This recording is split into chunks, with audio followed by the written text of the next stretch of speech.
رمضان کے آخری عشرے میں آپ سب جانتے ہیں کہ اعتکاف ہوتا ہے، اور رمضان کی جو خاص عبادتیں ان میں سے ایک عبادت اعتکاف کی عبادت ہے۔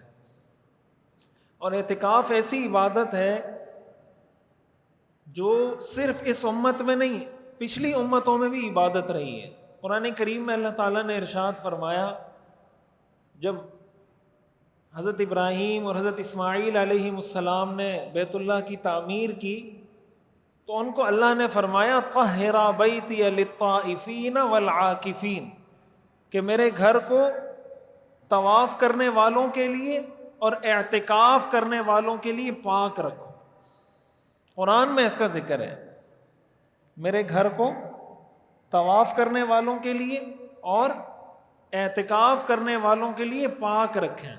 اس کا مطلب مسجد جن کاموں کے لیے بنائی جاتی ہے ان کاموں میں سے ایک کام اعتکاف بھی ہے۔ مسجد جن کاموں کے لیے بنائی جاتی ہے ان کاموں میں سے ایک اہم کام اعتکاف ہے۔ اور رمضان کے آخری عشرے کا اعتکاف یہ رسول اللہ صلی اللہ علیہ وسلم کی مستقل سنت ہے۔ حدیث شریف میں آتا ہے آپ صلی اللہ علیہ وسلم نے جب مدینہ منورہ ہجرت فرمائی اس کے بعد آپ نے کبھی اعتکاف چھوڑا نہیں ہے۔ 1 سال آپ اعتکاف نہیں کر سکے تھے تو آپ نے اس کی قضا کی شوال میں۔ تو مدینہ منورہ ہجرت کے بعد آپ نے مسلسل اعتکاف کیا ہے۔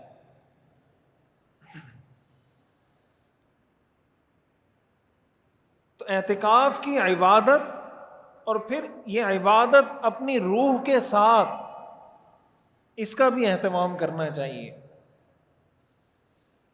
اگر کسی کو اللہ نے موقع دیا ہے، وقت ہے اس کے پاس، اس کی نوکری، اس کا کاروبار، جو بھی اس کی مصروفیات ہیں وہ اس نوعیت کی ہیں کہ وہ مینج کر سکتا ہے کہ وہ اعتکاف میں بیٹھ جائے، اس کا کام کاج چلتا رہے، یا اس کے گھر میں ایسی کنڈیشن ہے کہ اگر وہ اعتکاف میں بیٹھ جائے تو اس کا کام متاثر نہیں ہوگا، گھر کی جو بنیادی ضروریات ہیں وہ متاثر نہیں ہوں گی، اس کو ضرور اعتکاف میں بیٹھنا چاہیے۔ اور یہ جو میں نے شروع میں بات کی کہ قرآن سیکھیں، اعتکاف میں بیٹھ کر یہ کام آسانی سے کر سکتے ہیں آپ۔ اگر کوئی آدمی اعتکاف میں بیٹھ جاتا ہے اور اس کو قرآن نہیں آتا تو وہ ریکویسٹ کر سکتا ہے نا کسی قاری صاحب سے، امام صاحب سے، مفتی صاحب سے کہ کوئی میری ترتیب ایسی بنا دیں کہ میں قرآن سیکھ لوں۔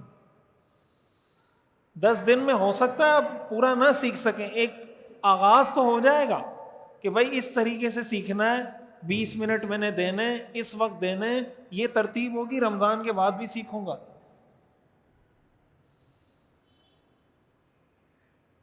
تو اس کا بھی اہتمام کرنا چاہیے۔ حدیث شریف میں آتا ہے رسول اللہ صلی اللہ علیہ وسلم نے پورے رمضان کا بھی اعتکاف کیا ہے، 20 دن کا اعتکاف بھی کیا ہے اور 10 دن کا اعتکاف بھی کیا ہے۔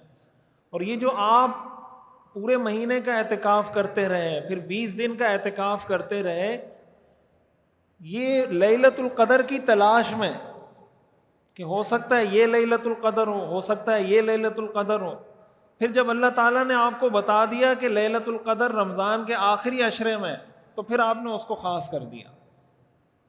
حدیث میں آتا ہے تحروا لیلۃ القدر فی العشر الاواخر من رمضان، کہ لیلۃ القدر کو رمضان کے آخری عشرے کی طاق راتوں میں تلاش کرو۔ تو رمضان کے آخری عشرے کی جو طاق راتیں ہیں ان میں کوئی بھی رات لیلۃ القدر ہو سکتی ہے۔ انا انزلناہ فی لیلۃ القدر وما ادراک ما لیلۃ القدر لیلۃ القدر خیر من 1000 شہر، 1000 مہینوں سے بہتر ہے۔ لیلۃ القدر کی ایک رات کی عبادت 1000 مہینوں سے، 1000 مہینے 83 سال بنتے ہیں،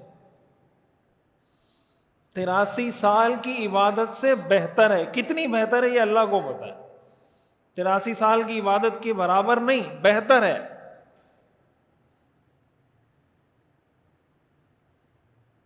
ہماری جو نارمل زندگی ہے وہ 60-70 سال ہوتی ہے، 60-70 سال عام زندگی ہے ہماری، اس کا مطلب یہ کہ لیلۃ القدر کی ایک رات کی عبادت ہماری پوری زندگی کی عبادتوں سے زیادہ ہے، پوری زندگی کی عبادتوں سے۔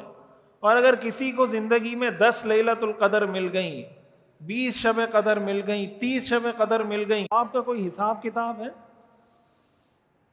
لیکن دوبارہ بات وہی ہے کہ لیلۃ القدر کس کو ملے گی؟ جو اس کو تلاش کرے گا، جو اس کے لیے محنت کرے گا۔ اور محنت کیا ہے؟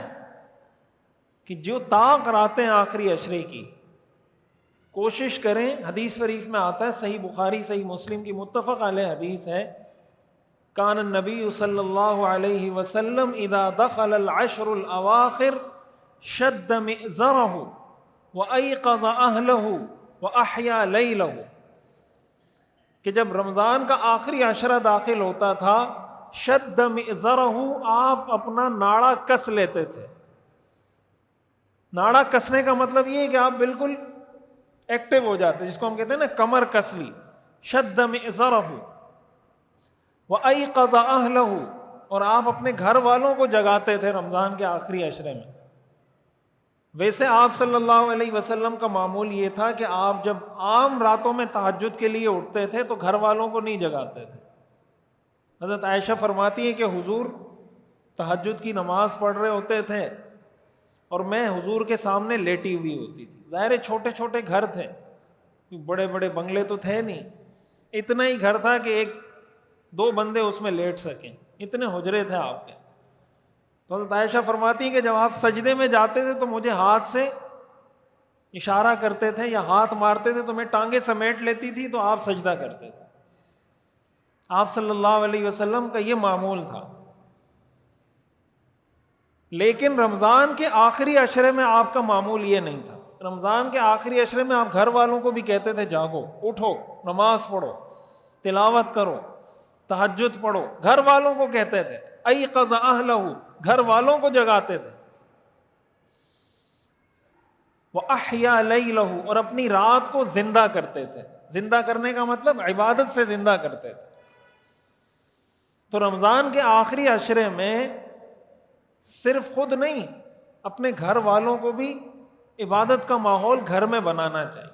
بچے ہیں، بچیاں ہیں، بیوی ہے، ان کو کہیں بیٹا اٹھ کے 2 رکعت، اگر آپ نے پورا رمضان نہیں کہا تو رمضان کے آخری عشرے میں روزانہ ان کو کہیں بیٹا کھڑے ہو کے 2 رکعت تہجد پڑھ لیں، بیٹا 1 پاؤں پارہ تلاوت کر لیں۔ صدقہ دے سکتے ہیں بیٹا، کوئی 10-20 100 روپے صدقہ دے دیں۔ رمضان کے آخری عشرے میں یہ کوشش کرنی چاہیے کہ ہر رات کچھ نوافل بھی پڑھے جائیں، قرآن کی تلاوت بھی کی جائے، کچھ صدقہ بھی کیا جائے۔ جتنے نیکی کے کام آپ کر سکتے ہیں ہر رات نیکی کے کام کریں، خصوصاً جو اس کی طاق راتیں ہیں۔ 21ویں شب ہے، 23ویں شب ہے، 25ویں، 27ویں، 29ویں، یہ جو طاق راتیں ہیں حضور نے فرمایا ان میں تلاش کریں۔ اعتکاف کرنے والے کی ایک فضیلت یہ ہے کہ اس کو لیلۃ القدر فری میں مل جاتی۔ جب آدمی اعتکاف کرتا ہے وہ سو بھی رہا ہو نا تو اس کا سونا بھی عبادت ہے، اس لیے کہ عبادت میں سو رہا ہے۔ تو اگر وہ اعتکاف میں کوئی عبادت بھی نہ کرے، سوتا رہے، تب بھی اس کو لیلۃ القدر مل جاتی۔ یہ بھی لیلۃ القدر کو پانے کا ایک طریقہ ہے، اس کو حاصل کرنے کا ایک طریقہ ہے۔ اور جو اعتکاف میں نہیں بیٹھ سکتا اس کے پانے کا میں نے آپ کو طریقہ بتایا۔ اس کا یہ مطلب نہیں جو اعتکاف میں بیٹھے وہ سوتا رہے، یہ مطلب نہیں ہے کہ بس اعتکاف میں بیٹھے میں لیلۃ القدر مل گئی تو اب سوتے رہیں، یہ مطلب نہیں ہے۔ جب آپ بیٹھے ہیں تو کچھ کریں نا، پھر اعتکاف میں سونے کے لیے تو نہیں آئے ہوئے آپ، جب بیٹھے ہیں تو کچھ کریں۔